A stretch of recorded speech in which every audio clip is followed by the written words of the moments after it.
have creative ideas. I know where to meet students where they're at, because the kid of today has to be met where they're at. People learn in basically 4 different domains. There's kinesthetic, which is moving. There's audio, which is listening and hearing, right? There's visual, which is I need to see something in motion. I need to watch a video of how this works, right? And then there's this mental, scholarly domain where maybe they're more introverted or whatever. They like reading peer-reviewed articles. But like, not everybody's like that. You almost have to go to their place and pull them back to that foundational center. And that's where I came up with the meeting students where they're at. Because you have to go here and then attract them, the hook, as they say, and then boom, bring them back to where they need to be and where you want them to be. And it's no fault of the teachers. They need to also be met where they're at and connect with something that they feel comfortable doing and not having the fear of not covering the content or doing it in all areas, right? And then really making this an organic thing. It still hits, I don't miss it. It's go, go, go, like a go, go flow. And I'm almost done. And I told you so when I throw these flows like it's Rochambeau. And I ain't too close to the Joe Smoke goes. And I'm on my grind, that is all the time. I do not do breaks, that's right, I stay in dry. And look, I'm back with a little bit of that, a little more cash than it came in with. Ready, that cat is out that bag, but I still ask you, the boy got skills. I don't need her, I don't need him, I don't need help with me, I got this. I can sing songs, I can spit raps, and I can do both, and even do this, word.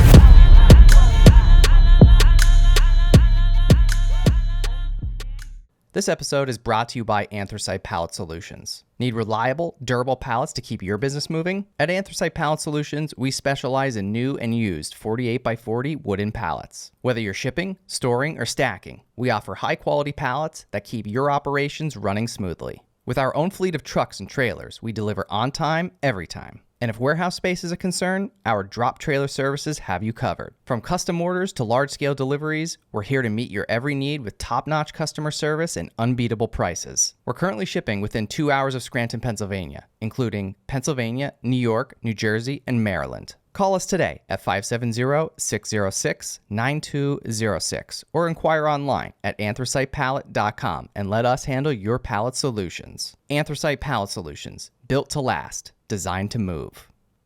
This episode is brought to you by Sweat Tent, the pioneers of the portable wood-burning sauna. Did you know that using the sauna 3 to 4 times per week could reduce your risk of cardiovascular disease by up to 50% and make you 60% less likely to experience Alzheimer's disease? That's why I've been a big fan of the sauna for years. But having to go to a crowded gym to do it isn't ideal. And all the at-home options are bulky and expensive. That's why I only use the Sweat Tent for my sauna needs. It's the most storable and affordable wood-burning sauna on the market. It not only takes minutes to set up, but it can reach 200 degrees Fahrenheit in 30 minutes or less. So whether you're enjoying it yourself in your backyard, with friends, or in need of a reliable sauna on the go, Sweat Tent is your best choice for the most portable, storable, and enjoyable outdoor sauna experience. All On The Stacks listeners will receive $100 off when you use code OTS. Visit sweattent.com today to get $100 off your purchase with code OTS at checkout. Again, that's sweattent.com to get $100 off with code OTS. Sweat Tent, helping you fire up your home wellness routine. This episode is brought to you by FitAF. If you haven't already noticed, I live and breathe entrepreneurship. Whether it's launching new ventures, attending pitch meetings, or mentoring budding entrepreneurs, my schedule is jam-packed. And that's where FitAF steps in. Their menu changes weekly, offering a variety of chef-inspired meals designed by nutrition experts using only the best quality ingredients, keeping me fueled and focused. Their vast selection of meals has you covered for all types of dietary restrictions and diet plans, including keto, paleo, vegetarian, vegan, gluten-free, and more. As an On The Stacks listener, enjoy our exclusive offer. Get 20% off your first order of 7 meals or more when you use code OTS at checkout at fitafnutrition.com. Again, that's code OTS for 20% off your first order of 7 meals or more at fitafnutrition.com.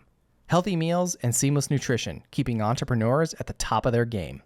I think the other thing too that finally maybe brought us together and aligned us is the energy, right? And again, I think that energy, it's contagious, right? So I often say I love having people on this show that we have the same energy and we're on the same wavelength with things. And when you get people together like this, that's when I think you really have really good, meaningful, deep conversations that are truly genuine. And we're not just here hey Bill, so how was that drive up the turnpike today?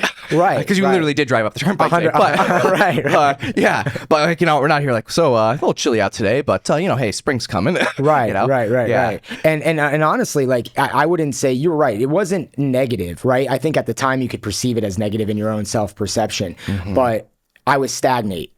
I think in my 20s, I was teaching and I was doing a lot of things where I was going out, enjoying myself. There was a really lot of like me. And I think the true growth factor is to be able to connect the me with the why, right? Like I don't know if it's like a Japanese saying, like I'm gonna absolutely butcher it, I'm sure, but like the Aiki, I forget what it's called, but like there's a thing where you kind of connect all of the dots together, and you're not only fulfilling yourself, but you're helping fulfill your family, you're helping fulfill strangers, you're helping fulfill your career. And I think the past 10 years have been a journey for me personally to figure out what my actual path is and what I want to do, because that's been a struggle of mine since I was younger. Like, what am I meant to do? What do I really want to do? What am I good at? And what impact could I make, not only to help people, but to help my own family be financially stable? And I kind of realized right when I hit that 30 and 31 age about 10 years ago that like I was stagnate and I needed to move into a different category, not better or whatever, but a level up, so to speak, from where I was at. So you were spot on the money with that. Yeah. So like, so what did you go to school for? Like, what did you even start? Like, what did you think you were going to do? So like, that's the thing, man. Like, I had no idea. I could literally remember driving home from Hoban on Pennsylvania Boulevard. And I remember, this is what I mean, man. I remember the fall of 2001. I was a senior and I got accepted into King's College. And, you know, I got to give a lot of credit to my father, because I think my father had a lot of insight beyond what I even understood as a person at that time. And he wanted to be a teacher. And he's very good at educating and providing and connecting all the pieces. He was a great basketball coach. He was a boys varsity basketball official for 30 years. And my mom brought the personality to the table. Hard work ethic, personality, have fun. And my dad has that too. But like, he has the vision. And kind of just was like, hey, Bill, you're really, really good at math. You're really, really good with kids. Every time you're working at the CYC, refereeing little kids games, they come up to you, they enjoy you. You know what I mean? When I was 14, 15, 16, he's like, I'm going to put down that you're going to go into mathematics education. You're going to get a bachelor's in math and you're going to do a secondary major in secondary ed. And I was like, sure. You know, like I had no idea what I wanted to do. Right. And there were even opportunities that I could have been a real estate agent at 18 from my cousin, who he works for a local bank. He's president of a local bank. And like his buddy at the time was a broker and like asked me to do it. So there's even been even been like little dewdrops. But it's like, again, timing wasn't right. Correct. That's like it was probably meant to be, but just not at that time. 100%, because I would have been absolutely at 18, dude, there would have been no way that I would have been focused enough to do any of that. Yeah. So that's what I went to school for. And it worked out beautifully, because I not only had my bachelor's in math, so I could have gotten a corporate job or a business job, but I had the backup doing the education. And what was funny is during my student teaching experience, I had been gone away from the Catholic Youth Center at that time, working, volunteering with local kids in the community and stuff, and in working, getting paid, doing the book for games and the clock for basketball games. And it was just so wild, because I'm teaching a kid who was connected to who ran basically the CYC at that time. So then I ended up closing the building 2 nights a week. Then I ended up being their summer school camp director. So like, I got a job teaching, then I started doing that. There were always these gaps that I've been very grateful and blessed from, God or whoever, Earth Creator, whatever you want to believe in, that really like kept me going and didn't let me stagnate too much. So I've always been provided opportunity, and I could go on and on about what happened after the point, but that was basically the kickstart of where I am now. Yeah, no, I love it, man. Like I said, I think it's all part of the journey, and I often too say, like, maybe sometimes not you have to go down the wrong path, but I'll just give you an example.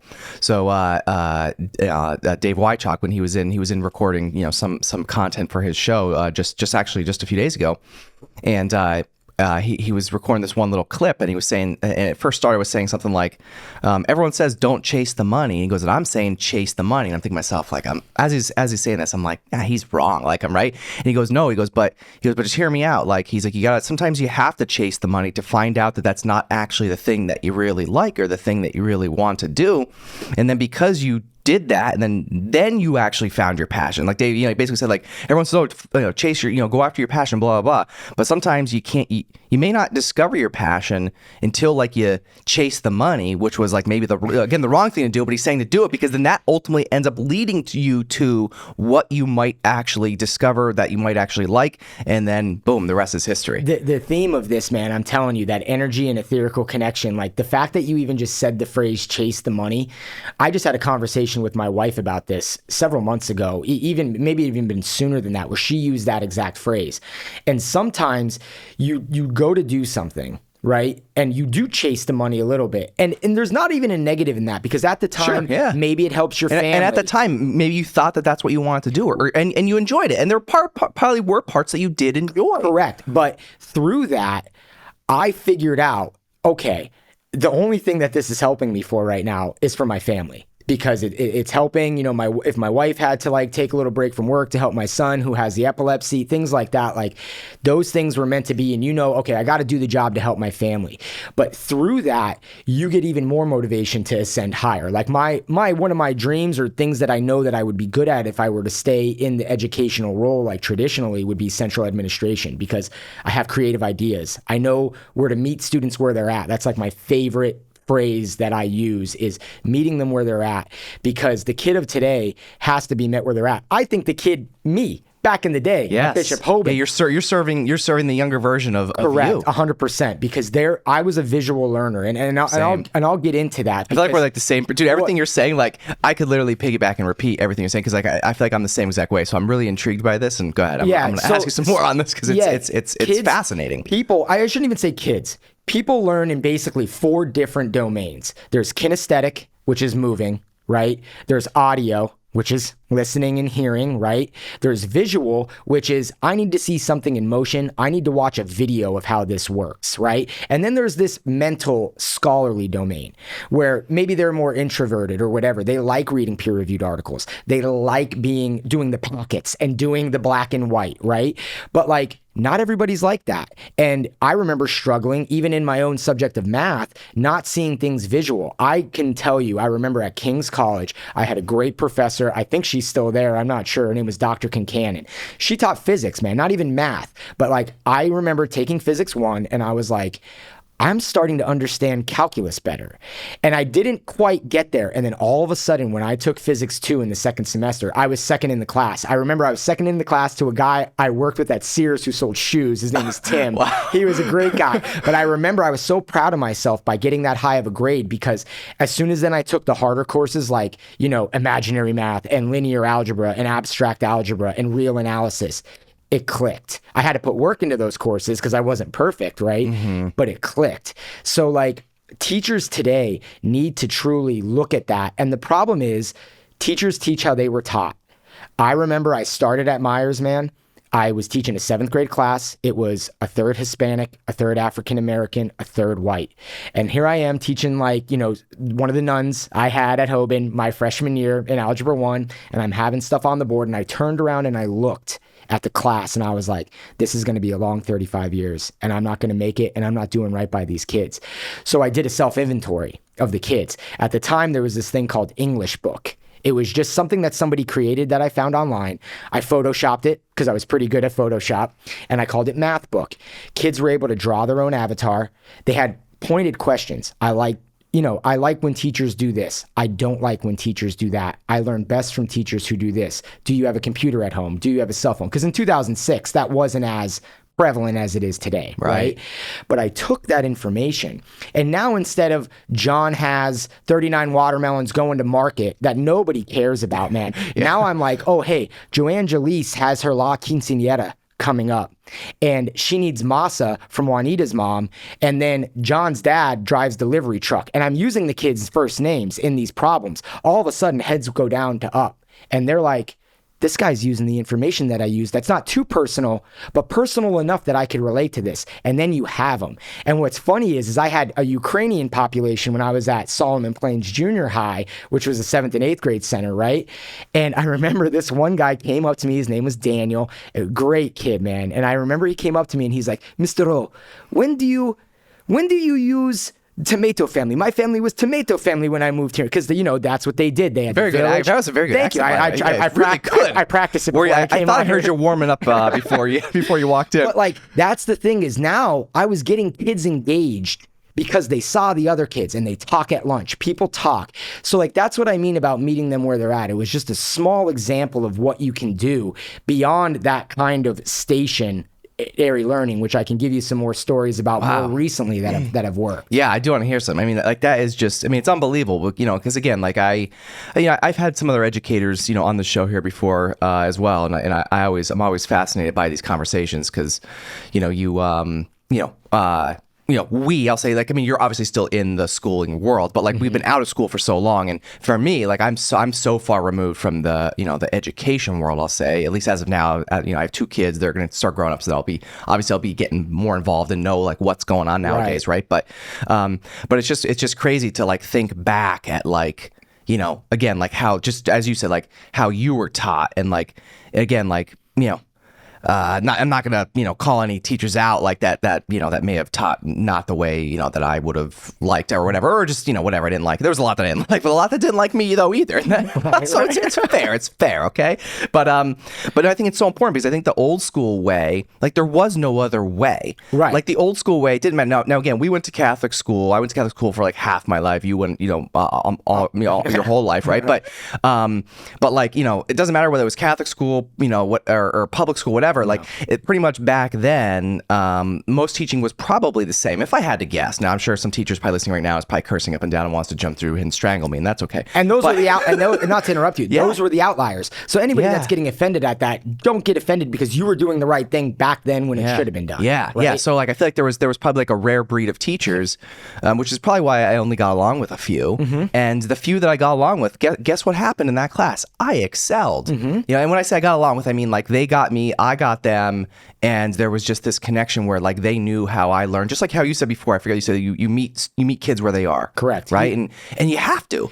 And the beauty of it is when you get in an administrative position, you have to do the same for the teachers because they're the ones with that byproduct coming off of that still, right? Yeah, I didn't think about that. And I remember, at a previous school district that I was at, not the one that I'm currently at, because I've only been there for several months, but I remember this teacher, very good personality. She had that microphone that makes different noises and can lower your voice or play music through the Bluetooth, like just several years ago. Yeah.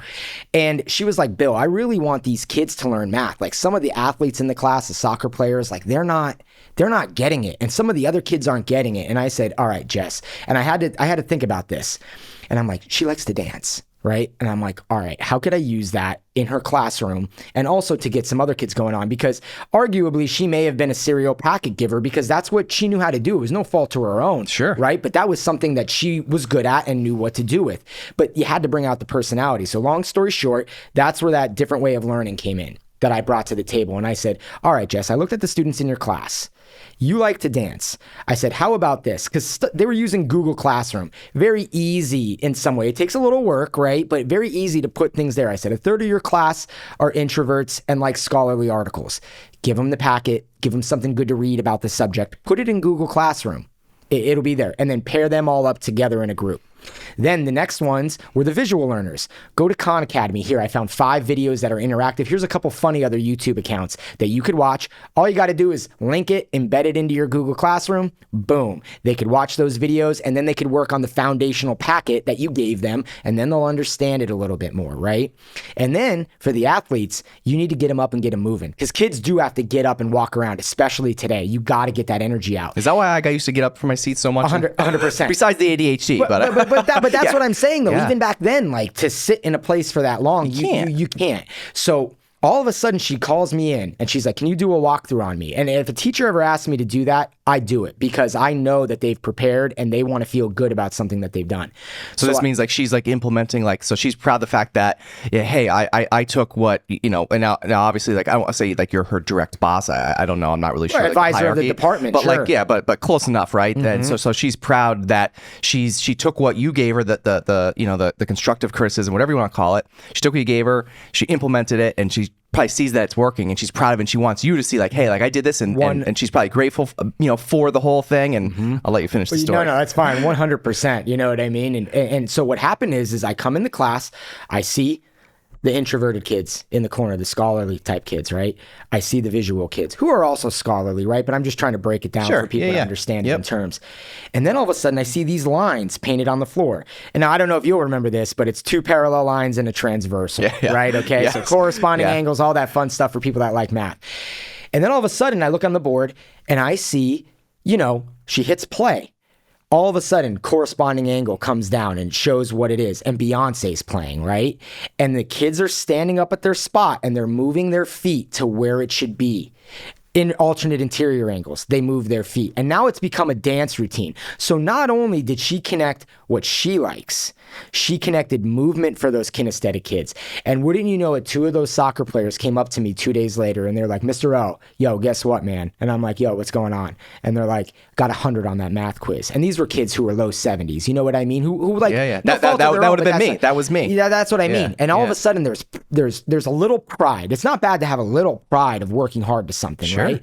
And I'm like, I went up to her and I was like, Jess, do you know that these kids came to me and said that they were proud that they got the 100? And now we're talking about corny, motivational, but you need it, true stuff for your job, because who doesn't want to be happy with what they do for their job, right? And then boom. There it was. And I was like, man, I'm like, you feel proud because you were able to meet not only the teacher where they were at, they were able to take that philosophy and do it for the students in their class. Yeah, dude, that's so impressive, man. Like, I give you a lot of credit, dude. I mean, it's obviously it's never a job I could do, and I always just I'm always very impressed with people who really know what the hell they're doing with what they're doing. Because I mean, even the way you explained all of that to me. Now, again, I'm not an educator. I'm like what I would call like a doer, right? Like I want to say like I'm bad at teaching, but I'm probably bad at teaching. Like, I mean, I'm sure if somebody like observed me and watched me, they can learn from what I'm doing. But like, again, like I just go do and I fail and I figure things out by trial and error. But like for you to, the process of the way that your brain works and how you've been able to figure all this stuff out and be able to teach the teachers to teach the kids, like it's really impressive, man. Because and I say that from a bunch of different standpoints, but like the world now, especially nowadays, the world needs more educators like you in the system because you get it. Well, like you actually get it. I appreciate it. And like I was always, and we talked about this prior to the pod starting, but like people wouldn't realize it. I think most people probably think I was confident, maybe borderline arrogant, if not arrogant, with how my personality was. But that was my defense mechanism for a lot of anxiety and depression that I had earlier, not believing in myself. Like, and so that would come out in a more robust, maybe angry way, right? But like, you brought up a point about doing and failing. It was the same process for me as a teacher. Like I remember teaching equations of line of best fit at Myers, advanced 7th graders. I was failing them because I was teaching the content first and they had nothing to connect it to. And then I remembered, my boss at the time, a great guy who was my mathematics coordinator over at Myers. I think he went back into the classroom now, which is way better for those kids over there, okay?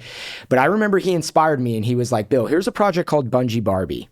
And I want you to look at this project and I want you to implement it in the class. And what it was is it's a ruler with, a rubber band and paper clips. And basically the number of feet is X and the number of paper clips are Y. And so I would measure it out in the class, 1 feet to 8 feet. And then we'd use a stairwell where it's 20 feet. And the iPhones came out, we could do slow-mo. And basically Barbie's hair, which is about 4.5 inches, has to touch. But Barbie's head can't touch because if Barbie's head touches in a bungee, Barbie's dead. So like what was great though is I told him, I said, hey, I'm going to do the project first. It was always last. I'm going to do the visual and the fun stuff first because as a math teacher, you're so concerned about covering your curriculum. You got to cover it. You got to make sure all the kids learn it. Like you got to do it. It's just a nomenclature. And wouldn't you know it, man? I did the project first. The amount of time it took me to teach the lesson was less. Every single year after.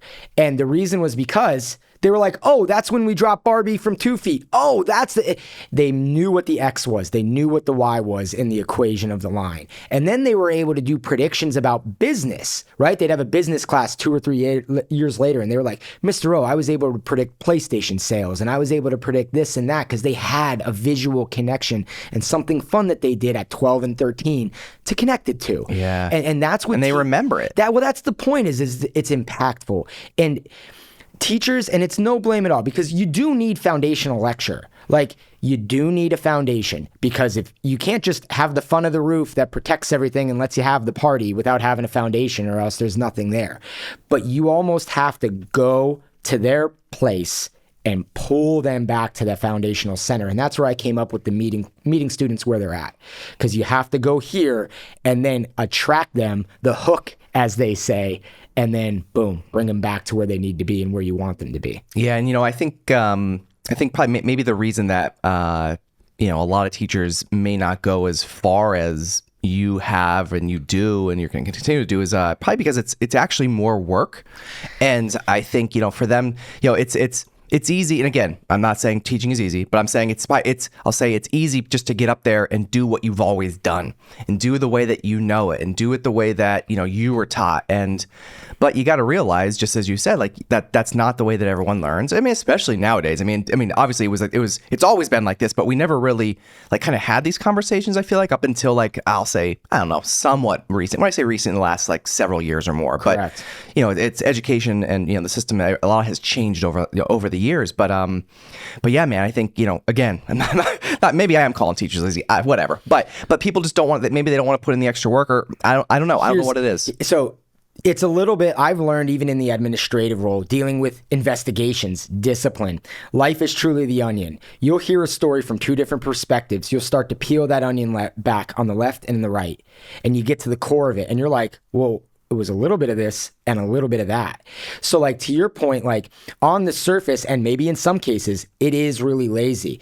But to your other point, there were no conversations about this. Teachers weren't told this, and they know what they rely on. They teach how they were taught.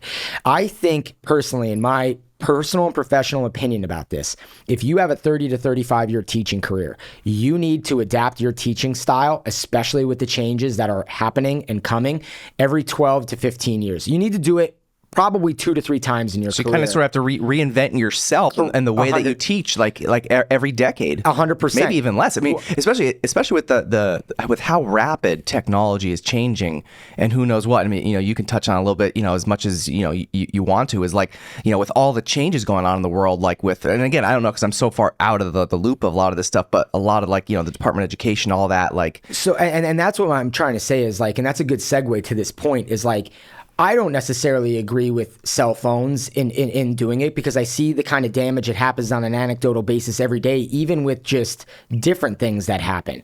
But it's here. So you have to learn how to deal with it in order to go with it. And the Department of Ed stuff, I don't necessarily agree with getting rid of it, because I've always looked at it this way. If things are there and things are created, make it the best it can be. Don't just threaten to remove it. Don't just threaten this. Let's enhance it. And how could we enhance it? And it doesn't seem like those conversations are happening. How could you actually use a system to work for what you need it to? Right. It's already put in place. It's already put in place. Okay, America's not doing well. It's gone down. It doesn't mean throw the baby out with the bathwater. Right. It means let's actually put some checks and balances in place to make it better. For example, with teaching, the system was in place. The curriculum was in place. I didn't get to decide it. I didn't pick it until I started working on curriculum over the summers once I was there. But how do you work within the system to make it work for the kids? And that's what I did. And people don't want to take that chance because they either didn't have a professional development about it, they weren't educated about it, or there's a natural fear about it. And then comes that laziness, the security, right? For, maybe laziness isn't the right word, but let's say complacency. Complacency, which can produce that, right? Yeah. And it's no fault of the teachers. They need to also be met where they're at and connect with something that they feel comfortable doing, and not having the fear of not covering the content or doing it in all areas, right? And then really making this an organic thing, because the cell phones are here. Even if you outlaw them, they have them at night. And you can't tell a parent how to parent, because your family is your family, right? Yeah. So you have to work with it. And that's why I gave that example back with the bungee Barbie. I was like, hey guys, I'm going to let you have your phones today. Who has an iPhone? Who has an Android that has the slow-mo capability? And 6 or 7 have it. I go, okay, you guys are all now in different groups. You're the team leader. You're the recorder. Mm-hmm. You're going to sit down and you're going to record the slow-mo of Barbie's hair, and we're going to project it and watch it on the board. This is wild. I love this. But that's makes me, I want to go back to school. I was bored. I told you, I turned around and I looked at those kids and I was like, there's a change happening and I am not prepared for this change. How do I prepare for this change? And it was talking to other professors that I had, talking to people that inspired me about what to do. And a lot of times it's just putting that foot forward and taking that chance, right? And failing, but knowing that even if you fail with a lesson that you really try to get the kids to learn, some of the kids are going to learn it, and then that's going to transgress to the others in the classroom. Yeah, dude, it's so fascinating. And like I said, I mean, I'm just highly impressed. I know I said, I feel like I'm repeating myself 5 times here, but just the way that you're able to, again, I think, well, it's why you do what you do, right? You know, but it's, I mean, you're clearly really good at what you do, and you also have a really nice beard. So I mean, but so do you. That's what I mean. No, like it is. It's just you really need to. You just need to understand people. That's what it is. People. And I think too, it also goes to show, and I think this is a perfect example too of leadership.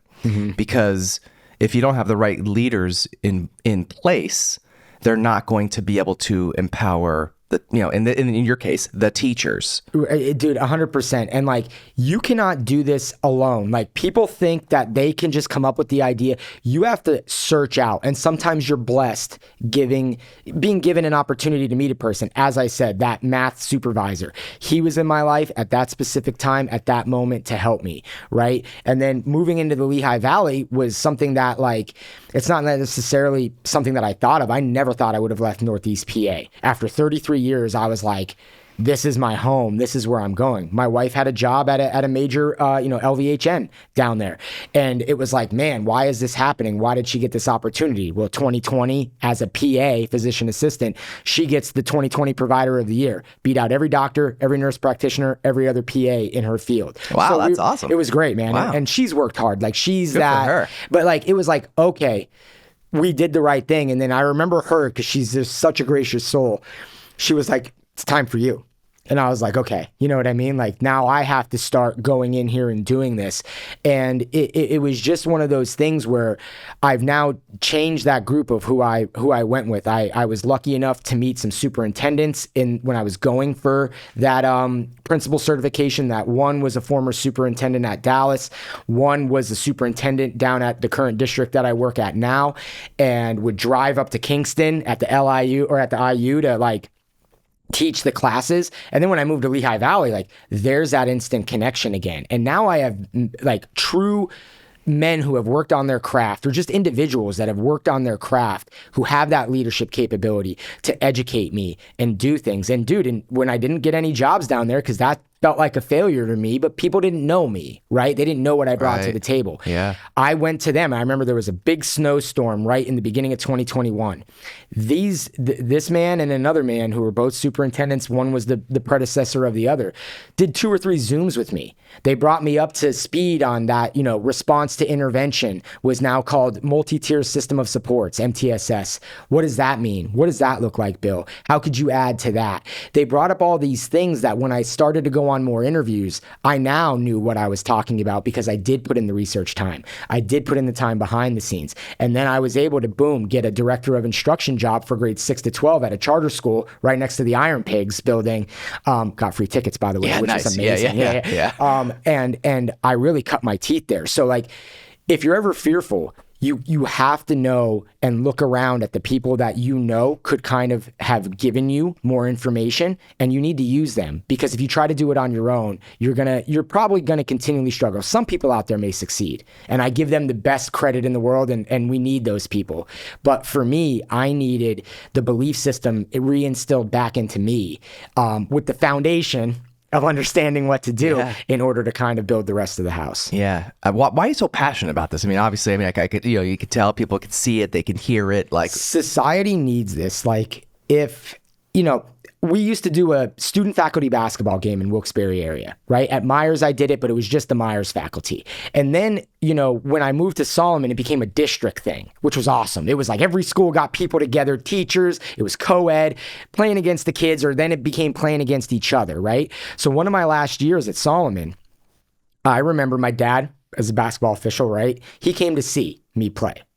And I remember after the game was over, I had dude, and I didn't think of this. I'm 20 some, I'm looking to go out later, or I'm looking to hang out with my friends and get something to eat. And my dad came up to me, he goes, do you know what happened after that game? And I'm like, no, what? Was there a fight? Did something happen? What went on? And he's like, nah, Bill. He's like, you had 50 7th graders standing around you, all talking to you about how you played, what you did. He's like, I don't know if they came to see you or they were just there for the event. He goes, but you impact people at an influential age to give them hope and promise. And to connect that piece, what's interesting right now with Facebook, the good book or the bad book, whatever, right? Like, Is that what they call it nowadays? I don't know. There's all different names, Yeah. right? But again, you could... Street names. Yeah, you could use things for the right reasons, Sure. right? So when I first started teaching, you're 22. You have 7th graders who are 12 or 13. So that's about a 9 to 10 year difference. Well, now, dude, at 41, those kids are 31. I'm getting Facebook requests from kids that I taught at Myers. And I'm like, oh my gosh, do I accept these? Because like, are they going to tell me they hate me? Or are they going to find out personal things about me? And then I realized it's an overwhelming positive response. I realized that even if I was a little bit more difficult or harder on them, they knew that I coupled that with a care and concern and a passion. And as I told you, when I was younger, I didn't realize what my superpower was because of my anxiety and my maybe depression that came from that anxiety. But now I know I connect with people. I'm a people person. I could sit in a meeting with C-suite level individuals, right? CEOs of businesses and charter schools, because I have. And I can take the information that they're disseminating to me, and I can give it to people who have never lived or walked a day in that type of life to know what they need to do. And then vice versa. CEOs who have been so far removed from the grind, I could bring them back down to the point and say, hey, like, you're missing a couple of pieces here, and we could authentically do it where it doesn't hurt the bottom line, it doesn't hurt anything about the business, and let's try to come to a collaborative solution. And in a current role of assistant principal, that's really what you're doing as well in resolving conflict between students, between parent and teacher, between teacher and teacher. Pick the pairing. You're really reading and listening to both sides. And then what you do with those both sides is you discern the information, you find the thread, there's always a thread. You find the thread that highlights right through the middle, and you bring everybody to that thread. And then when you do that, then the inhibitions, the walls drop, and then the conversation can start to happen more authentically. And then people start to work together. So that's what we're missing in society today. The community, the cultural aspect, the bringing of people together in a way, because everything's gone digital. Everybody's kind of moved out of that realm. Like, how many people are really walking down the street and hanging out with their neighbors? They are, but like in the way you and I grew up with. So how could we bring that back in a way? Because everybody looks to the school, man. There are situations in the jobs that I've had in schools, the community still thinks the school can do something about it, like back in the day when the principal lived there and worked there, and you saw him either at church or a community event or an outing, something of the nature. Whereas that connection's not there anymore. But people will still come to me with things that really should have police involvement, and they want you to solve that problem. So you have to get creative about it. Now, if things need to go to that level, you send them to that level, right? Yeah. Of Pass course. the baton. Pass the baton. But like, if you can work within it, and if it does affect the instructional environment of the school day, you have an obligation to fix that problem and come to an end that is good, a win-win in the business world. And I just always valued on staying educated in multiple areas, because I feel if you stay educated on multiple areas, you're able to help with multiple things. Like, I remember when I was younger, the last thing I'll say on it is, you hear jack of all trades, master of none, right? And it's kind of like a shot at you, right? In a way. Yeah. But then I learned that there's a fuller saying to that. And it's jack of all trades, master of none is still always better than a master of one. And you're like, all right, like, okay. Like, Yeah, nobody ever really finishes that, by the way. They never do. And Yeah. like, if you do finish it, and I just heard that, I think within the past 6-7 years, and I'm like, Same, yeah. I'm like, all right. Okay, it's not so bad. Let's go. I am Yeah. doing the right thing here. Yep. But people are always impressed when they talk about something anecdotally that they know. And then you can speak to even a little bit of that. And my dad always told me about this. If you could speak a little bit to it, they open their arms, bring you into the circle, and now you're a part of the real conversation. And like, even the safety piece, like I have an Act 55. Pennsylvania Commission on Crime and Delinquency. It's a big mouthful, PCCD. I'm a train the trainer.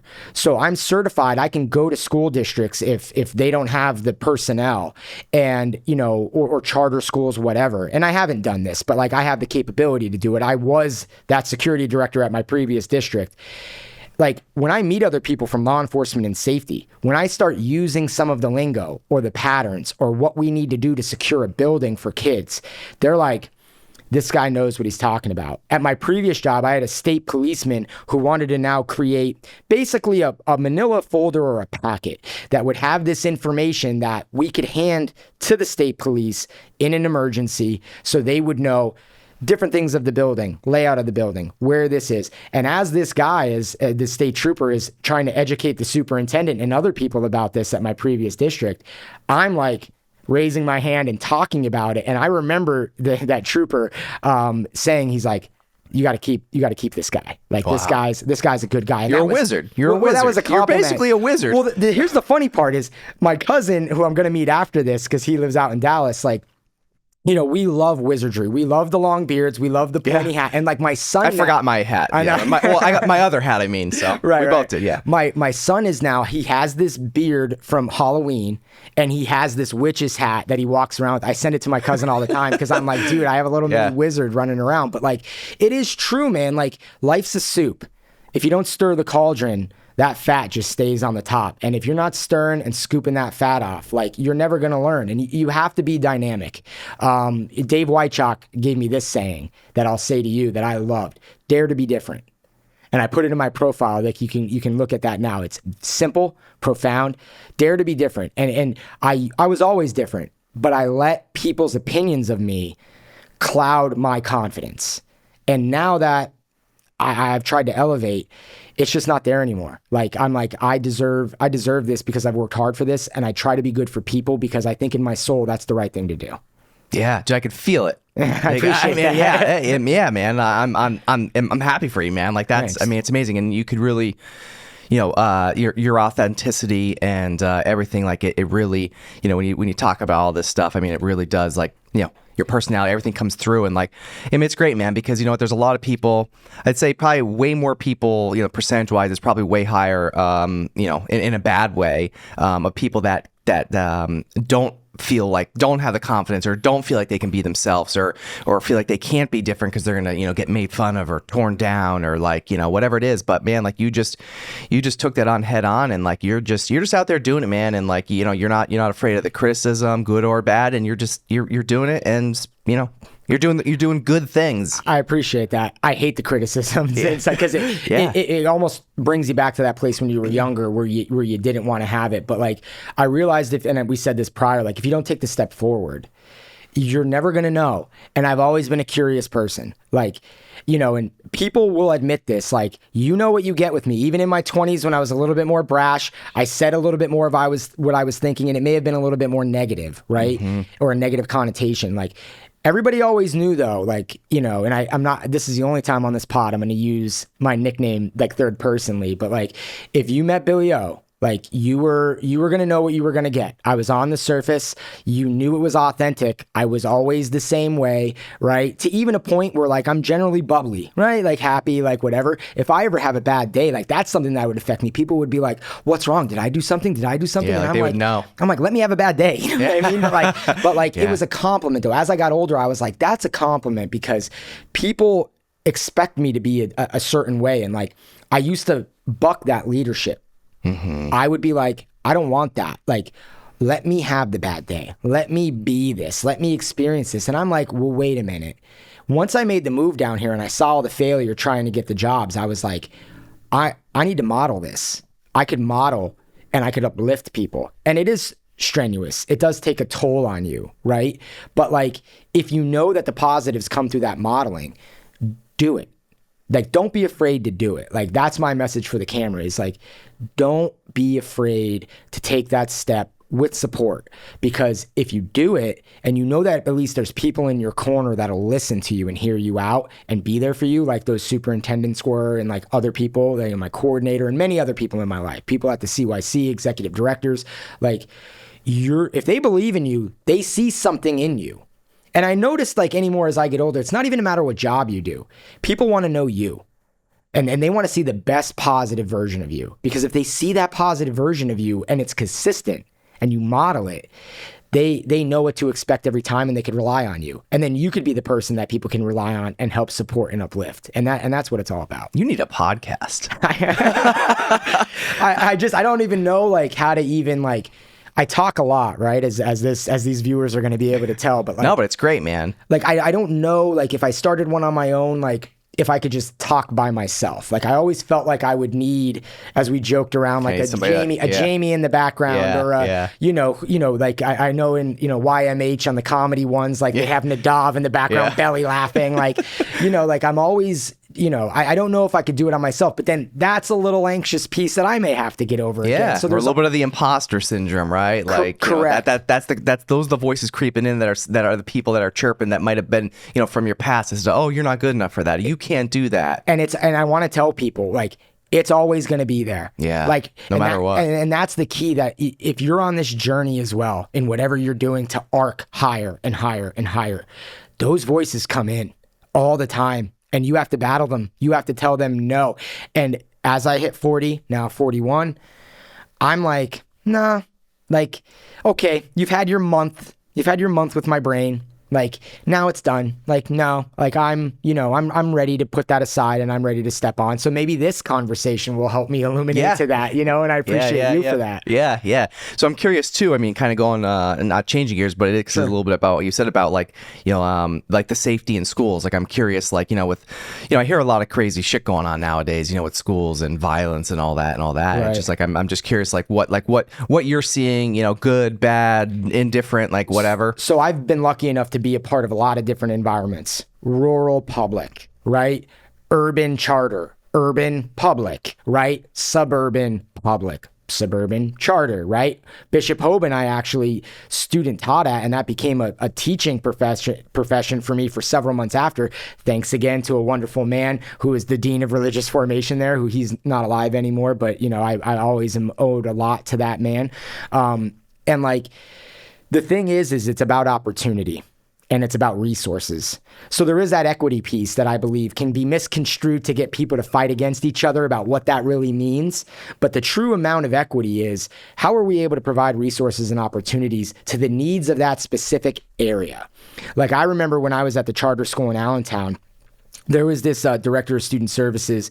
His name was Jamal. He would talk to me about it. And he was like, Bill, I just want to give you an example since you're the director of instruction of like how to help some of the kids. And he's like, these kids take a test and the word cupboard is in on the test. He goes, these kids don't know what a cupboard is. You and I do, because back in the day, we're 40. Like, we know what that is. And he's like, yeah. But he goes, even if they use the word garage attached to a home, these kids know a garage in the urban environment as a 4-story structure that houses hundreds of cars and thousands of cars. And like just those little nuances on how even standardized tests aren't equitable for the areas of where they're at. And like, how could we really bring together those things? So with the safety piece, it's very interesting because safety has to be the same everywhere. Right? Yeah. It's just what opportunities are provided to what kids at what areas and how much safety do you need?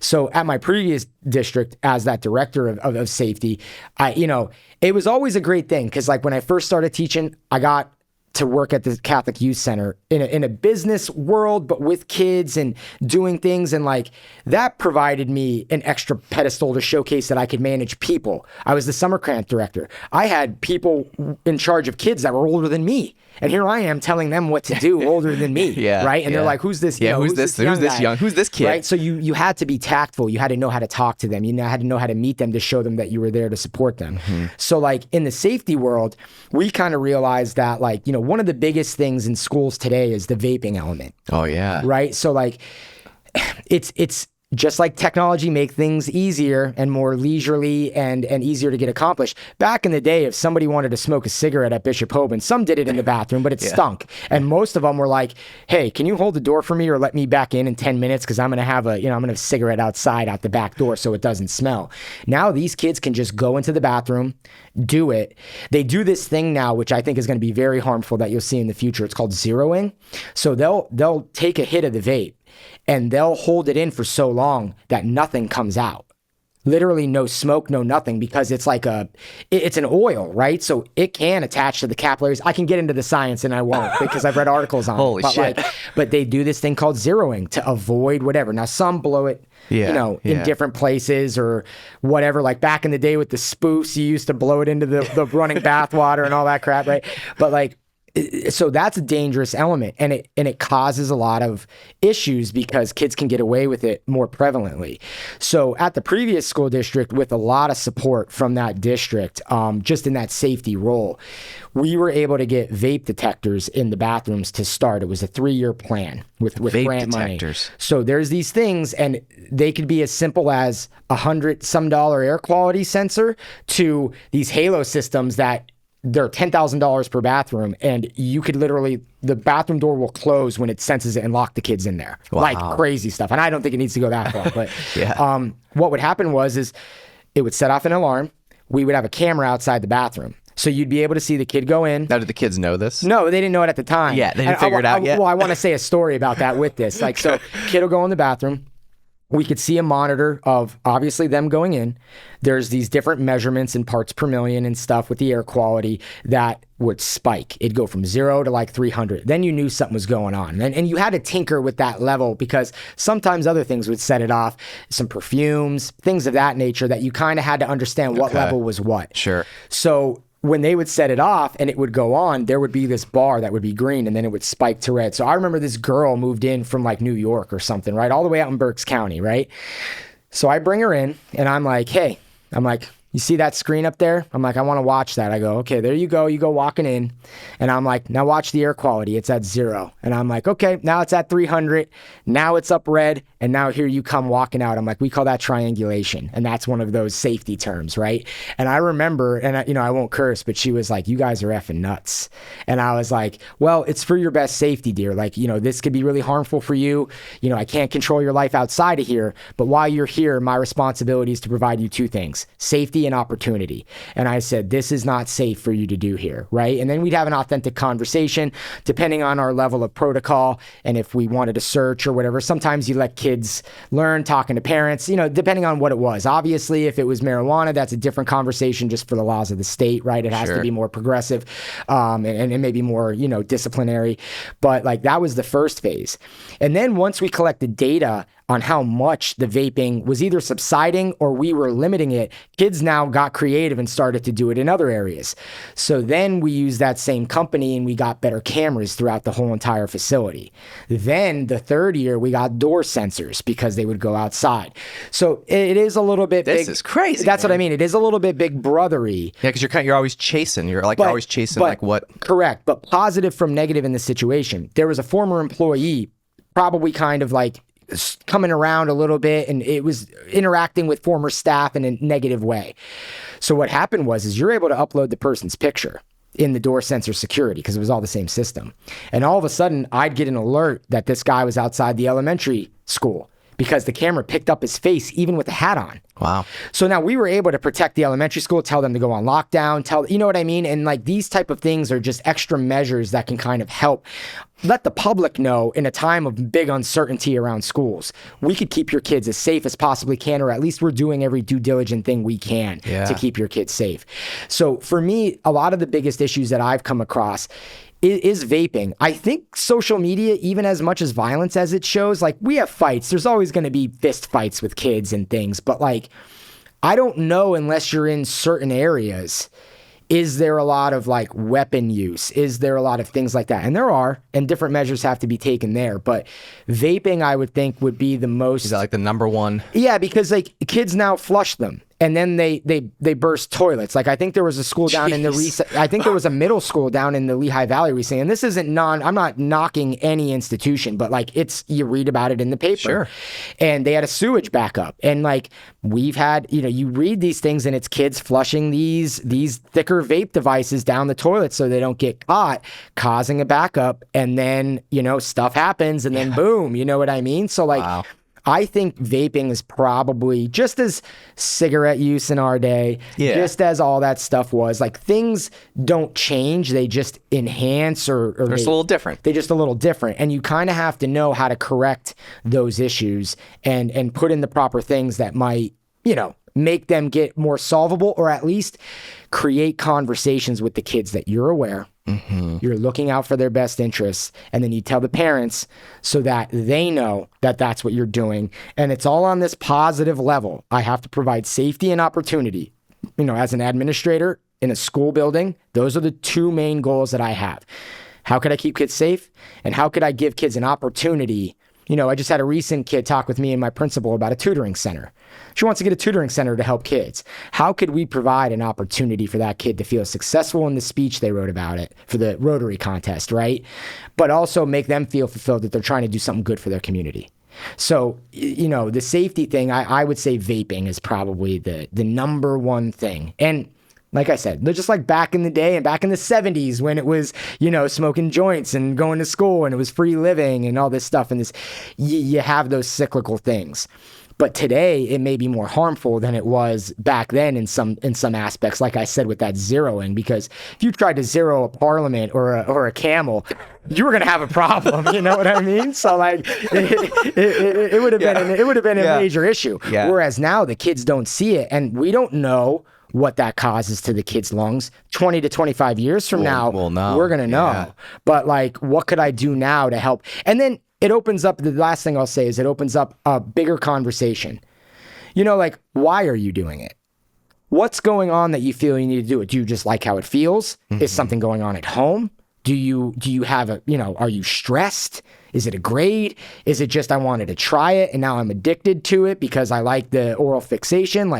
What is it? And then it allows us a pathway to go in a therapeutic way to kind of help get the kid, something that they need, an opportunity to get better. Yeah, right? Something that they're missing, right? So it kind of sort of brings me and makes me think, obviously we just sort of touched on it, but the mental health aspect, I think, just not just in schools, but I think just in general, right? In the world, I think mental health, obviously it's become a hot topic of conversation in any setting. Doesn't matter if it's schools, any other type of business, whatever it is. But obviously I'm sure in schools it's a hot topic more now than ever. And I'm curious what you're seeing there. Sure. I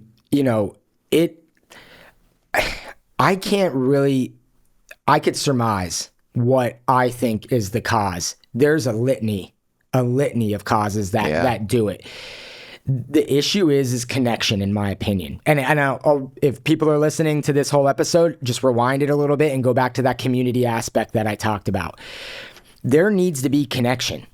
Kids walking around staring on a phone, yeah, they're connected. They play sports and they talk in school and whatever. But some of the issues that I've dealt with in all schools, every school, Snapchat. We used to say it when Facebook started to be outside the college aspect, keyboard warriors. Yeah. People will say anything they can behind the safety of a screen because we're not in person. Yeah. When you and I grew up, if we said something on the playground at St. Al's, be ready to get put to task. Yeah. Right? And then some of those kids still have that juice, and they'll go up to the kid in school and they'll say, hey, this is what you said to me on Snapchat last night. Let's go. Yeah, right. And then 9 times out of 10, maybe 9.9 times out of 10, the writer of that, he's like, oh, they back away. And some of them, they go to task, right? But that lack of connection and ability to kind of not know how to regulate your emotion because you've been allowed to purge it in a negative fashion so often, that becomes addictive. And then you're purging this negative emotion over and over and over again, and then it makes you feel better. So then that's the thing you think you need to do. And then when you finally come up with a problem, you don't know how to regulate that. And then therein lies a big, deep embedded mental illness problem. And then if we want to talk about parents and society, think about that old school aspect that I talked about. We wanted to learn a different way, right? Those parents didn't get an opportunity. So maybe not in the forefront, but in the subconscious, there's a feeling of resentment, anger, frustration that they don't even know that they have. And maybe they weren't able to do that. And now you hear this phrase now, generational trauma. It's a real thing. You pass it on to your kids because you didn't have an authentic way to work on it yourself. So it's your job now as a parent to break that, to curb yourself. And as an administrator, It's my job to try to help the student or even the teacher or the parent in some cases break that and understand that there's somebody in the school that cares about your student in a way that, again, I always repeat, safety and opportunity, right? So the mental health piece, like I have a great team of counselors where I'm currently at. The two women that I work with, I can't thank enough about how good they are about this aspect. The stuff that they report back to me, if it needs to get to my level or just to update me, right? We have these child study meetings like once every week about, what's going on. You hear these things and you hear about what's going on at home and you're like, oh my gosh. And I just remember being a teacher like, oh, Johnny or so-and-so or whatever is so bad, so bad. And then if the parent came to parent-teacher conferences, nothing against the parent, but you went, oh, I get it. Yeah. I get it now. And I get why this student acts this way. And now I need to retool in order to meet that kid where they're at and try to help them. But the counseling aspect, I remember when I was at Hoban, man, my counselor was just like, where do you want to go to school? Okay, this is how you apply. Yeah. This is what you do. And maybe I needed somebody to talk to. And I feel like we barely even had that though, too. Correct. Like that was if we got that, you were lucky. Now it's I need to come talk to you because my mom said this to me last night and I don't know how to deal with it. Or my dad walked out, or my mom walked out, or I got hit, or there was an argument and I got thrown out of my house. Like there's like high level stuff that now the good thing about the generation today is they are at least more willing to reach out about it. They are. I don't know. I don't know what that's down to. I don't know if that's like, but like, I'm surprised by that in a good way. So am I. Like, I am actually really surprised by it. But they have no problem coming and talking about it. Wow. Like, so it's. I would have thought the opposite. So would I, and I really, really would have thought the opposite. But I always said this before COVID, people's problems were shot out of a .22. It was small. It was sleek. It could kill. But it hurt most of the time, but it wasn't huge. Now, people's problems are shot out of a shotgun with a buckshot 9. And it is scattered, the holes are big, and you see the cracks in the armor. So it's... I think people in that period of time really lost their connectivity, and we need to get that back to let them know. I mean, just think about it, man. If you and I were able to do virtual learning as a 7th grader, when it's your formative years, puberty, pick anything that happens as a 7th grader, right? Yeah. If you and I were able to just click a button and then walk away, hit a vape, back in our day, I'll say smoke a parliament because I smoke.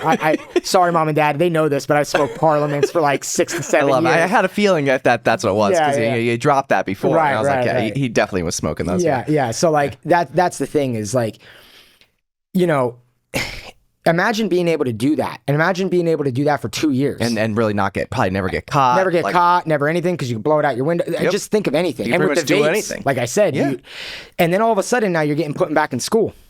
We have kids where like teachers will be shocked because a kid would just get up and walk out of class.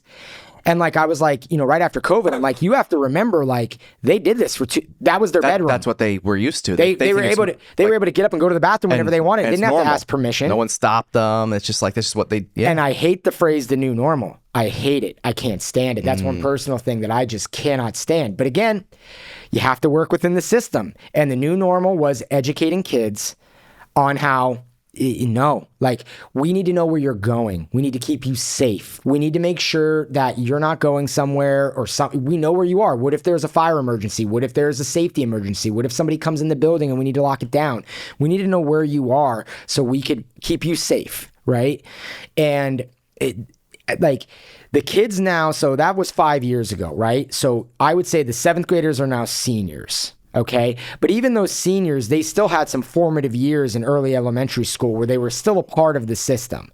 So now we're starting to see these kids coming. So this is, I don't know. I mean, it clicked, but it didn't. But it just kind of, I was like a few seconds delayed. I always get to where I'm going. It just takes a minute. Yeah. So, but no, but I mean, like how you said, like the 2020 kids are now graduating high school. Like the kids that were in 7th grade back then, they're now seniors. Yeah. Oh my God. That's wild. So like even I would say the limit of where you're still going to see the cannon fodder, which is collateral damage, right? Where you're still going to see the cannon fodder probably goes back into early elementary school still. So now those early elementary school kids, they're now in 7th and 8th grade. And even my one son, the one who has epilepsy, he was born in May of 2019 on Mother's Day. His kindergarten, you know what I mean? He's in kindergarten now. But like, there were a bunch of COVID babies that were coming into the daycares at that time that we had them in. That, like, they were home. If they were alone, like in terms of like no brothers and sisters, it was even more dysregulation. Mm-hmm. So like you could just see even in my son's class in kindergarten, there's still a little left over from that. So like, I think those kids have to still come through the system. I think it's going to take another 3 to 5, in my opinion, where you're going to start to see school be more traditional. Kind of sort of get back to at least a little bit of what? Dealing with people face to face. Yeah. That's the thing, is that people don't deal with face to face. And if there's anything that a lot of people from NEPA are going to know about me, I'm always face to face. Yeah. So like, to your point, which I'm very grateful for all your compliments, is that like, maybe I am the right person for the job. Because I have no problem. Oh, you definitely are. I have no problem with it. I hate using the word confrontation, but I have no problem meeting a kid and having an authentic conversation face to face. Yeah, it's the right thing to do. Well, I mean, like, that you're doing your job. You have to. And no one should be mad at you for that. Well, that's the thing, is my counselors and I talk about this with attendance, because again, there's another issue that's been a problem, is even the processes with attendance. And this is nothing against parents, nothing against whatever. You didn't have to write an excuse note for 2 years. It was an email. Oh my God, or it was, really? Well, you did. Yeah, you did, but it was more different. a lot more loose. It was looser. It was like, okay, email, or dude, think about this. You could log on, count your attendance, and turn off your screen, or and do not whatever. Actually be present. And how are teachers able to, at that time, adapt to all that stuff going on? Yeah. I was grateful because, when I was at Wilkes-Barre, I took a sabbatical for about a year for some personal things going on, but I still wanted to make money and do whatever. I worked at Keystone National High School out of Bloomsburg, which I think it's just called Keystone School now or something. But I taught online for a year. Oh, yeah, it's the online one. Yeah. I taught online for a year. I had, the array of kids I had were crazy. Kids who couldn't be in schools to like Chinese kids, Asian kids from different continents just trying to take calculus earlier and finish. Wow. But even kids who were famous, parents who were famous who couldn't have their kids in traditional schools and would like, hey, they need to take this Algebra 1 class. And they'd pop up in my queue. And like, yeah, some of them. I had no idea. I did online learning in 2012 and 2013. And dude, one of the first jobs when I got back into the Lehigh Valley was one of the places that accepted me was Pottsgrove School District. I was on a long-term job there for, a teacher who was pregnant. I was going to make $100 a day. It was 50 minutes each way from my house in the Lehigh Valley. So I was going to do, 2-hour commute to make $100 a day because I was just desperate to get back into a school district and show what I could do. Mm-hmm. Literally started that job May 1st of 2020. So 2 weeks until flatten the curve. Yeah. I was teaching, and then boom, online. And they were like, Bill, can you do online learning? And I said, absolutely. I said, and that, again, the timing, right? So then for a half a year, I was able to talk about what I was able to train teachers on, what I was able to help other people on doing that job because I had already had a little bit of a toe dip. Yeah, so you were already aligned to be able to Correct. to be able to do that. And that's the blessing. Like, I don't know what that's down to other than that ethereal meaning that you're destined to do something, right? Yeah, just like you're put into positions at certain times in your life, good or bad, right? Whether it's a bad experience, a good experience. I think it's like all meant to be, because I think you may not know in the moment, similar to what you said, you may not know like that year, that week, that month, that year, you may not even know for a few years. There might be like 5 years down the road or more. And then you'd be like, then another opportunity comes your way and everybody looks at you as like, hey, I think this might be the guy to be able to solve it because he did the thing 7 years ago or whatever. You know what I mean? It's oh my God, the timing. Correct, man. And like, think about that Google Suite, Google Classroom aspect that I talk about. Yeah. It's a way where you can still keep foundational center of what you know, how you were taught, and what you're comfortable with, but then how to expand on without really needing to do too much work. I mean, it is work. Like, back in the day when I was teaching, I was doing stuff in the evenings beyond contractual hours. Like, if you really want to make a difference, that's what you have to do in any profession, right? And people get, as we said, complacent with that. But like, I've been really gifted opportunities for a reason. I don't know why, but I had to take the steps forward to do it, right? To be able to do that sort of thing. I think it's just because you're doing the thing. Yeah. You're actually doing the thing. You're Right. not just out there talking about it and saying like, oh, this is what I think people should do. Like you're doing the thing, man, and people recognize it. Right. I mean, like, and again, like I recognize it. Again, I know you and I actually have known each other probably forever, but we did, but we didn't, right? Like we never even had a conversation. Well, Okay, it's the NEPA. It's the NEPA thing. Like I know this kid because I played basketball against him Yep. at Regis Academy or something else like Right. this, right? And I know that person. If we saw each other, Yep. we probably would reconnect, right? Yeah. But like to your point, Yeah, it's never just- had the conversation. Exactly. And like I said, like I think to kind of answer like sort of what you're saying is like why these things have aligned. Mm-hmm. I think it's because like again you're doing the thing, and when I mean doing the thing, it's like you're actually I use the word GSD, get shit done, because like that's literally what you're doing, and Right. I could see that from afar. Mm-hmm. Again, like even though we've only been connected on social media for I honestly don't even know how long. Right. But in that amount of time, like I could see. Like I could see what's enough that's going on. I'm like, hey, like this guy's actually getting some shit done. I want to have this guy on my show. If you, and here we are. and I know, and I'm forever grateful for this more than you realize at the timing of it. And that's the thing is I realized is if you don't like a system, many people protest the system. They want to dismantle the system, like we were talking about with Department of Ed and all these things. And it's like I've never had that attitude. My attitude was I want to join the system. And I want to, lack of better phrasing, blow it up from the inside. But that's not what I mean. It's how can I use the system for use good? what's already there. Use what's already there as a foundational step and then enhance adapt, it. evolve. Adapt and evolve and adapt and involve that system. Yeah. And showcase that there maybe is something to believe in. Right? Because I think a lot of people have lost faith, and I don't mean religiously in just that context. Yeah. I mean in institutionally, organizationally, personally. People need to get that faith and that belief back. And, I'm hoping that this journey will allow me opportunities to continue to do that for a wider array of audience. That's why I wanted to come on here. you know? Yeah. How's your? I mean, not changing subject here, but like, hey, you mentioned your son a couple times and his epilepsy. How's he doing? So he's doing much better to the fact of, so people don't realize he has an epilepsy called SCN8A. Now, again, I've been gifted with the best of the worst, right? And what I mean by that is if you went to that foundation on Facebook, you're going to see kids who have feeding tubes. They can't walk. They can't talk. And I can't remember if it's the loss or the gain of function, which was ironic because this was all happening during COVID about gain of function research. And I was learning about gain of function and loss of function for this genetic condition. So it was mind melting. But just yesterday, I was able to get home, get my daughter off the bus, which was great. And my wife is like upset, but I could tell they were happy tears.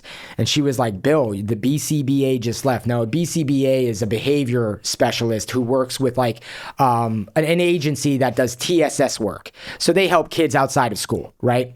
So, literally 4 years ago, my son, because of this epilepsy, has a speech delay.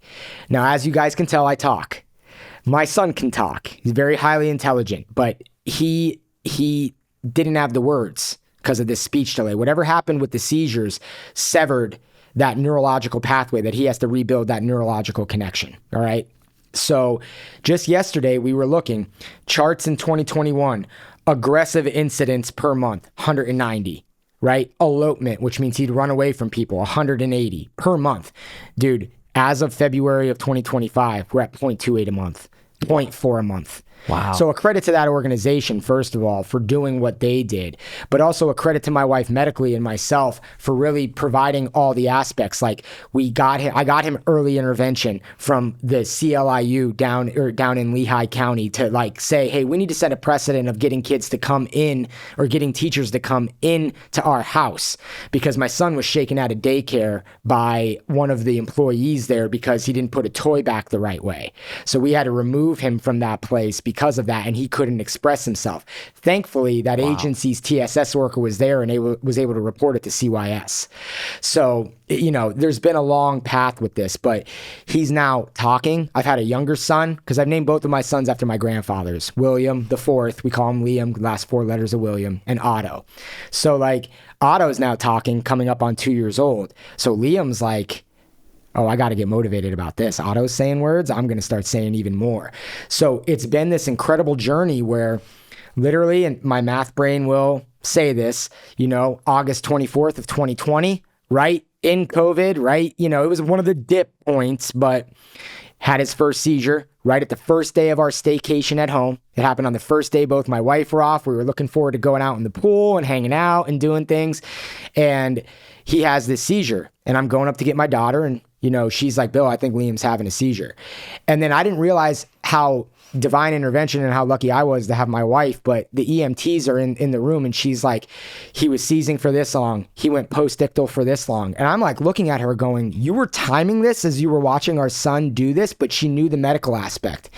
And so it's just been this journey of getting to CHOP. Thankfully, my cousin knew a doctor who knew whatever, because down there, they weren't going to see him till November of that year. Oh, wow. And I was like, no. Like, so my cousin helped me out very much so. Who's best man at my wedding. And, you know, we got to see a doctor, and then we got in the system. So then we were able to do this. The worst of it was the summer of 21, when I just started that director of instruction job. He had about 18 seizures in 24 hours, to the point of where he would wake up, have one, and then go through that post-ictal phase. And then, you know, and they were grand mal. Like, some people have like absent seizures and stuff. These were the full-on thing that you would think of, that they're shaking. Yeah, like they the can't stereotypical, control. like what, if you've never seen it, what you would probably think it would look like. Correct, 100%. To the point of where I'm on 76 in my wife's Honda. I have my four-ways on. I am Philadelphia as Philadelphia can be, flying through there like, get out of here, like going crazy to get there. We pulled into the basement of CHOP, pulled him out of the seat. He woke up. We had to lay him in the trunk to have a seizure, and they knew we were coming. And I'll give the credit in the world to CHOP, the utmost credit in the world, that they had 50 people running out. Literally 50 people out of the ER, running out, grabbing him, getting to the bed. Wonderful woman in neurology. And I remember I was talking to her so much, and I said, listen, I know you know what you're talking about. And I mean, nothing against what I'm about to ask you, but I know as much about this disease as you do, don't I? Without the nuance. And she goes, yeah, pretty much. You know, because there's only, at the time in 2021, there was only 450 people in the world with that type of epilepsy. That's 450. That's it. And now it's up to 750. Wow. So you got to think, my son is 750 out of 8 to 9 billion right now. That's like insane. It's incredibly insane. And that's how incredibly rare it is. And like I said, we were blessed because there's these 4 domains in where this genetic condition happened in his brain. It's a sodium channel issue. So it's either a lack of sodium or too much sodium, right? And in these channels, it's supposed to be cylindrical. Well, his is either concave or convex, gain or loss. I can't remember at this point, right? Because he's been doing so well. And, you know, we looked at the dot, because they have all these dots that you don't have information. You don't know these people because of HIPAA, like you have no idea. But we looked at the dot, and the dot was really, really small in the domain. And they were like, that's your son. And I know math, I know charts. I said, so that small dot means he's the only one that has it in that area. And they were like, yep. And I was like, okay. And my wife and I never really wanted to compare, because we don't want to know what things look like. We want to create our own destiny for this kid. And, you know, when we went back recently there, the dot got a little bigger. So there's at least one other person that has it. Now, this person could be in India, Canada. We have no idea. It's 750 in the world. Like, we don't know. But we have seen other people that look like our son that are older, where, you know, my son is muscular. Like, it's either you don't have muscle and you can't walk, or you are jacked. And my son has abs. My son is cut. He runs. We're going to try to get him into some Special Olympic track events. How old is he now? He's going to be 6 in May. Yeah. So we're going to start to enter into that world to get him, you know, feeling accomplished even more and doing things. But dude, like, he knows math. He's in kindergarten.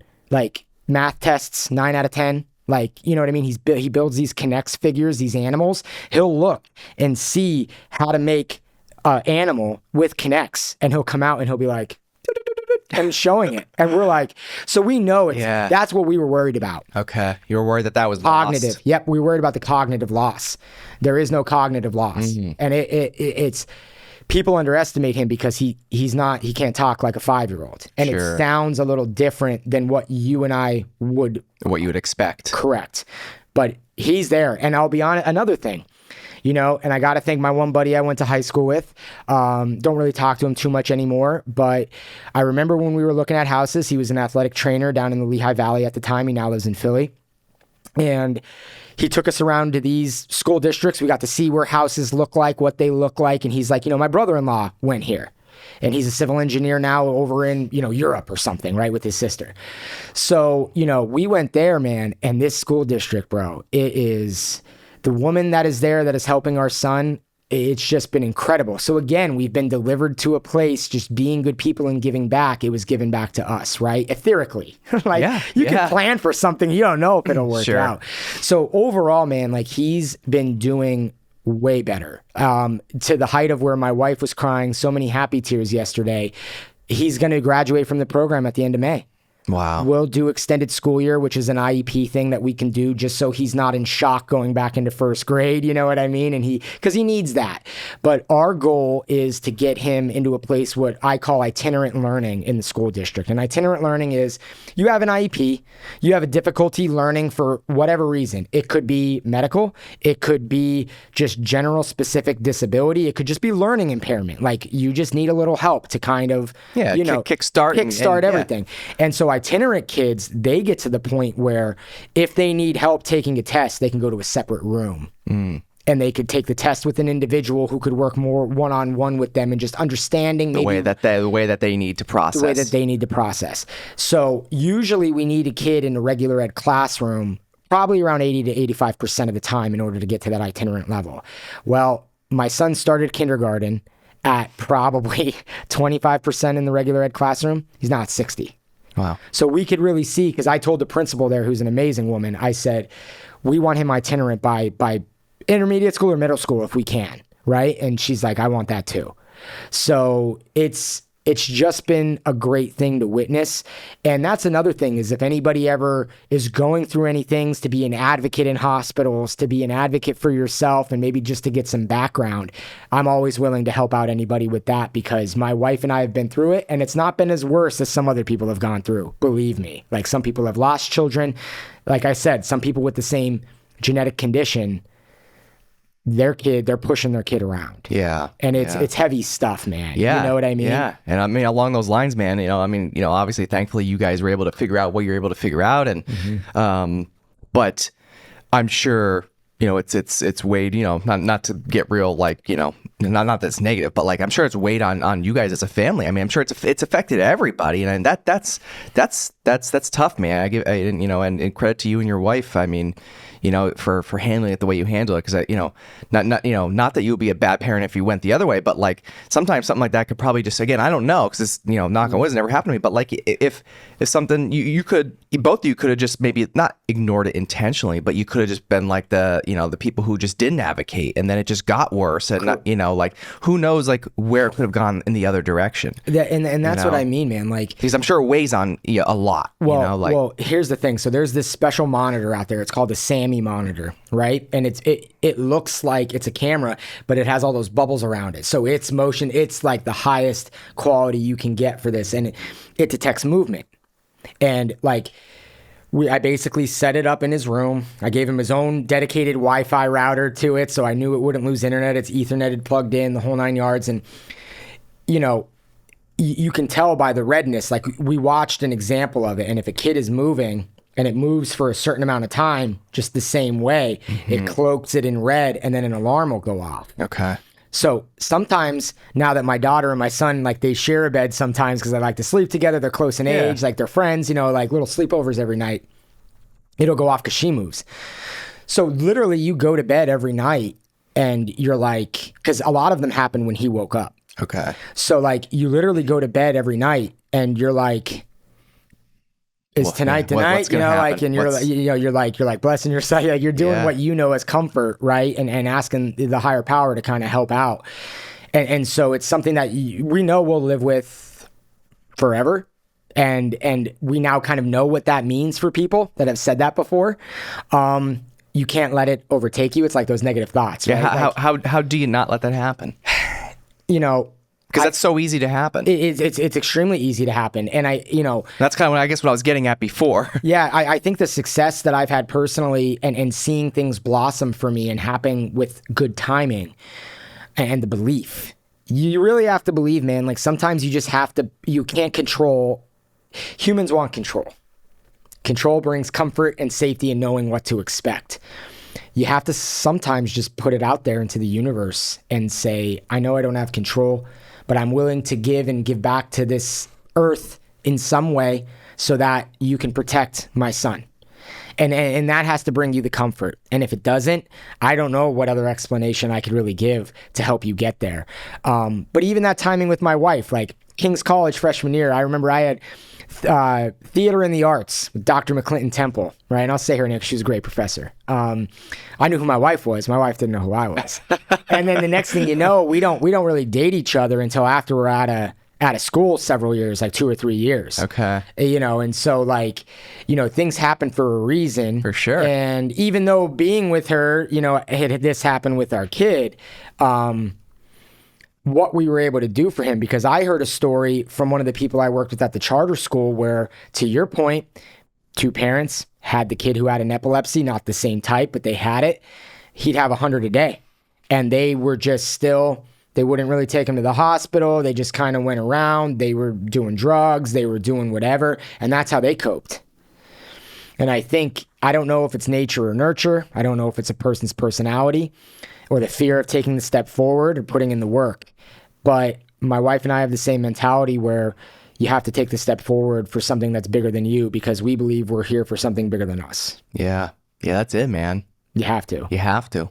You really do. And I think the other thing too, and what I've noticed, and I think I'm kind of the same way. I'm the same way with a lot of things. Is and it kind of goes with your education background, but you've educated, and obviously your wife too, but you've educated yourself. And in situations like this, the way I operate is like I dive headfirst into it, and I'll learn everything about it that I possibly can, because then that brings me comfort in knowing it's not that it's a control thing, but it's enough that like I'm not saying go Google and but you have to kind of learn, right? Well, but that you do. But peer reviewed. Yes. That's better. Yes, yeah. But like really learning like real information, not just what people are saying on Reddit type thing, right? Well, and the anecdotal thing from parents talking in the thing, you have to know that if you read a parent's comment, in that SCN 8A, you take it for what it's worth because maybe their situation is worse and or better than yours. Mm-hmm. So you have to find the line in between after doing that back. And that's why I said that to that doctor, because like I wasn't being rude to her. I was like, I really want to show you verbally what I've done to learn about this and how it helps. And it kind of goes back to that theme of what we're saying this whole time is like, taking the step forward, educating yourself, learning beyond the norm, diving in, taking the step forward when the anxiety is bad. Yeah. Especially in a health and medical situation, because that's like, and again, like, I mean, I'll even give you an example. My mom, she's like one of my biggest fans of the show. She's probably watching. Shout out to my mom. Love you. My mom has a stage 4 cancer. And when she got diagnosed like a year and a half or so ago, when we went to Sloan in Manhattan in New York City, and prior to going there, obviously she had been to, she was diagnosed, and, we'd seen some doctors around here locally, and we were going to get a second opinion, like the first second opinion, right? We're going to get a second opinion. And, at this point I had already been to like several of my mom's appointments. And again, same thing, like I dove in, and every time I was at those appointments, I, here locally, well, all of them ever since then, but I would ask a lot of questions, and again, I don't know anything in the medical world. Like prior to this, I would have been like, now again, this is more specific to like my mom's situation than, I'm not talking about just all other medical stuff, but like prior to this, I know nothing. Like I knew like nothing, like medical terms, like whatever, right? So anyway, long story short is, I was helping set up all of her appointments and stuff with Sloan.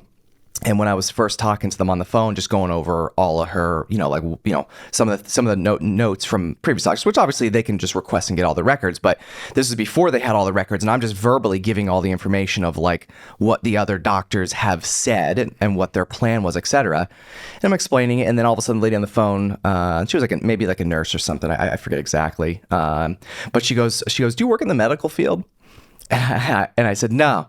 And she goes, you don't? I said, no, why? And I think at that point I kind of knew where she was going. She goes, it sounds like you have a background in medical. I said, no, I don't. She goes like, She goes, no, like, maybe you worked like 10 years ago and but not recently. I said, no, like, not at all. She asked me so many times. I'm like, no, not at all. And she goes, wow. She goes, well, because exactly the way she goes, I know exactly what you're saying by everything you said. She goes, that's exactly the way that the doctor noted it. And she goes, and you interpret it. And she goes, you took really, really, really good notes. She goes, to the point that if you would have told me that you work in the medical field, she goes, I would have believed you. And that's what I mean, man. And that's even a bigger lesson for people out there about the human condition. Sometimes you do need a motivating factor. And dude, I wish, hearing this, I didn't even know this about your mom currently. I'm going to be doing what I need to do to pray and give positive affirmations for her, man. Thank you, I mean, absolutely. But like that's a testament to showcase to people that like, you can do anything you want to do. Yeah. And obviously, especially if there's a motivating factor. Right. Right. And who knows in these things, if you could become an advocate for that. Like, who knows where this road goes for my son if I become some sort of mega advocate for this, or my wife does, or we do this or do that, right? Yeah. Or even just consult about those things, right? And like, it's just a testament to you as a person, right? But almost, to that way that you can go, like you mentioned. You can go one path or you can go another. Yeah. And we don't give up. I don't think most people in NEPA do. I think that there's a grit here. There's a real grit. And like when I meet people, like there's a teacher at my current school who's from Dallas. And this guy and I'm like, man, I love this guy because it's the personality. It's the flair. He's got the grit. He works hard for the kids. The character. That's what it is. It's built. It's built from that. It's built from the adversities and everything. 100%. And like it just is a testament to like showcase, like I was happy to grow up here. I was happy to be part of the family I was here. And like, we do what we need to do in order to make sure that people feel, good, and we keep them alive in these cases, man. Yeah. Right? Like, it's serious stuff. Yeah. Yeah.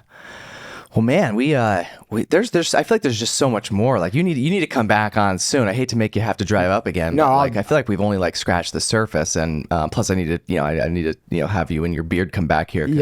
Well, dude, this is so funny. Like I'll just talk about the beard quickly, like with that, just as a funny point because we got some heavy stuff here. Like, first of all, I will come back. You know what I mean? But like I remember there was just a point, like right when I got married, where I was like, man, this haircut, this it was just down. It was just not working. And one of the guys, one of the girls that I grew up with who actually did hair on Dance Moms, she actually owns a studio down in Exeter, Infinite Alchemy.